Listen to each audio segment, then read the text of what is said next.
In today's lesson, we're going to talk about step number 3 in making you a better student and why cramming doesn't work and what you can do instead of cramming.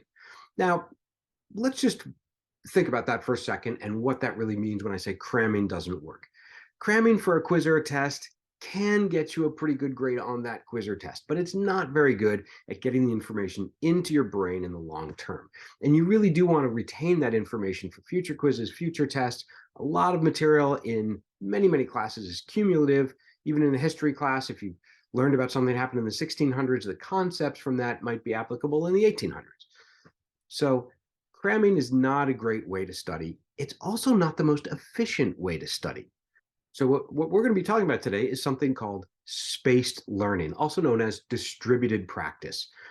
Studies have shown that this is one of the most effective ways to get material into your head over the long term. What you do is study in short, intensive sessions spread over time with gaps in between the sessions. So you can start days, weeks, even months before a test or an exam, and periodically review important older material, whether it's 4 days old or 4 weeks old or 4 months old. For distributed practice, for spaced learning to work effectively, you want to actually create a schedule. So let's say you have a history test coming up in 3 weeks and you know that it's going to be on this material you're studying over the next 3 weeks. To set up a schedule for yourself, say every 3 to 4 days to review all the previous material in the class and to go over, we already talked about writing things down, making study guides and things like that, but to review that in short, intensive sessions and then just periodically review. So review, leave it for a couple of days. Review, leave it for a couple of days. Review. You want to mix up your study techniques too. Sometimes you'll be looking over your notes. Sometimes you'll be creating a study guide, looking at a timeline.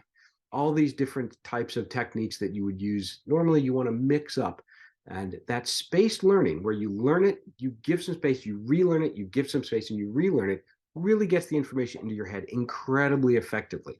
It turns out that the longer the gaps between the time you learn this material, the more effective the learning is.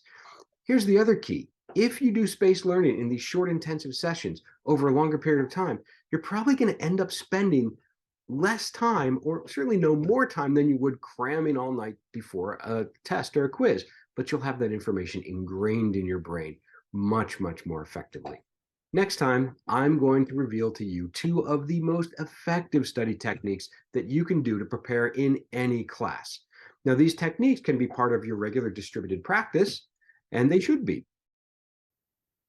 Thank you for watching, and for more information, you can go to our website for more videos on our blog, or subscribe to our YouTube or Instagram feeds. And don't forget, aim higher.